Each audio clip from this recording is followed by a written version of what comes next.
Alright guys, welcome to the channel. Today we're working on our 2021 Silverado 2500 HD. This is the custom trim. I've done a few videos on this. Check out a link in the description to my playlist for this video, for this truck, if you want to know more information about the truck, the details, the specs, options, and so forth. So today we're working on the bed, and we're doing a spray-in bed liner. Now this is a DIY spray-in bed liner. This is a good option because it's going to save you quite a bit as opposed to doing a professional job. For example, this kit I got on Amazon, we're using the Raptor Tough Protective Coating System to spray. So the spraying is pretty easy. The hard part is just doing all the prep, and that's really why a lot of the professional jobs are going to cost, you know, like I got quotes from $700 to $1,200 to get a spray-in liner. And that's really not worth it. This truck's only about a month old. Even after going just a short couple trips with it, the bed's all already scratched up. So you need to have some kind of protective coating or some kind of mat inside here. So I think this is a good affordable option to do that if you're willing to put in some elbow grease. And the hard part is going to be sanding it. We're going to use 120 grit sandpaper. We're going to go through the entire bed, sand it down, clean it, degrease it, wash it down. Once it's dried up, we'll spray it in and see how it turns out. So we're going to get started with the sanding. Okay, I am using an electric palm sander for all of the flat surfaces, so all like the tops of the bed rails, the places that are flat. There's not a lot of flat surfaces, but I had this sander already, so I figured I'll use it where I can, and then all the curves and contours that this can't get, I'll then just sand by hand. One thing to note about this kit is you're going to need a air compressor to be able to spray this because it comes with a air gun. So you'll need an air compressor, you'll need a pressure regulator, so make sure you have that before you start this project.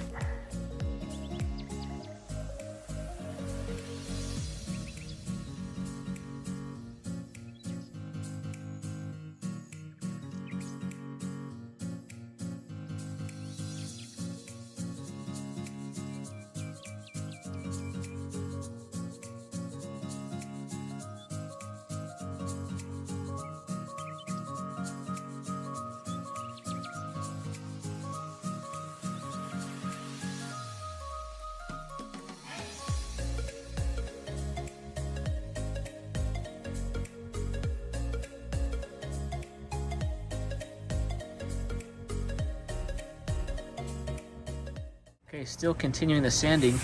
I just need to get around these lights. I can't figure out how to get those lights out, so I'm going to tape around them and then sand around them. And I'm going to tape along this edge here so that I make a nice straight line so I don't sand over the area I'm painting, and then I still need to do the tailgate. But this has been quite the project. This bed is not flat. There's a ton of contours and crevices and nooks. The palm sander can only get you so far. Most of this I had to do by hand. So really I'm just trying to get it to the point where all the sheen, all of the shiny spots are dulled down. That means that I've scuffed up the clear coat. So I'm gonna keep going at just kind of getting some of the detailed areas here. I need to get right around this top edge. It's looking good though. Probably be able to start spraying tomorrow. So it's probably taken me 6 hours at this point. It's kind of crazy, but keep at it.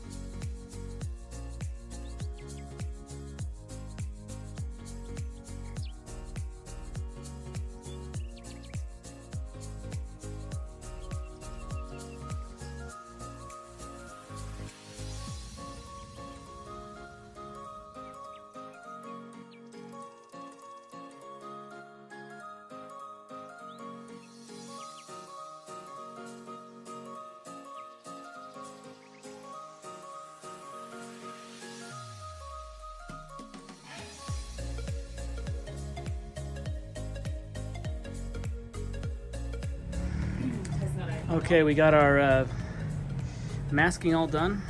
Now it's all dried. Got the truck covered. Make sure you want to cover anything on the outside. Make sure that nothing gets sprayed on.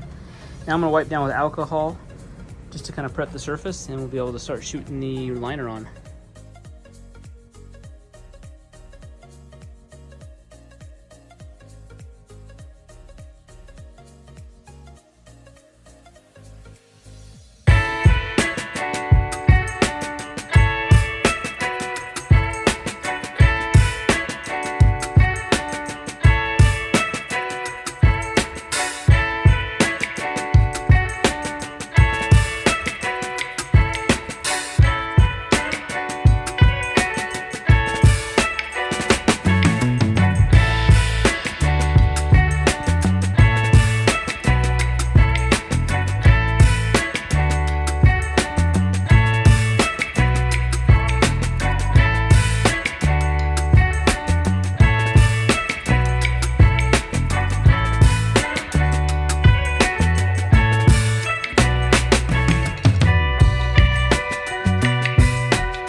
the back and this side, and then I used almost 2 here, and then 1 for kind of the rest here, and then the final bottle I just kind of did, I turned up the pressure a little bit, and then I did a more of a light misting coat, so that way it'd give it a more of a texturized look to it. Kind of see the texture. The texture looks really good. It looks great. It kind of has a satin look to it. So I'm gonna wait a couple days to really start using it. I'm gonna keep it in the garage. I'm not gonna really use the bed. I don't have any purpose to use the bed anytime soon, so that's no problem.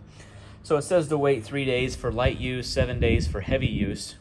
So it's gonna slowly kind of cure up and harden up. But we'll see how the durability holds up. Hopefully it holds up well. There's good reviews on it, so I'm hoping that it does. Obviously it's gonna depend on the prep of the surface. So, to give you just a quick cost breakdown, you know, the product's about $130. I had to buy a few other things like some masking materials, the pressure regulator. So under $150. Probably took me close to 7-8 hours to do all the prep work, and then spraying it down didn't take long at all. It really only took a couple, probably took an hour at most. So hopefully it lasts. That's kind of the main concern, is will it last? It looks great. Will it hold up over time? I hope it will. It looks like it will. It looks durable. It looks like it's really adhered to the surface, so that's good news. But anyways, guys, well, thanks for watching the video. Be sure to hit that thumbs up button, subscribe to the channel,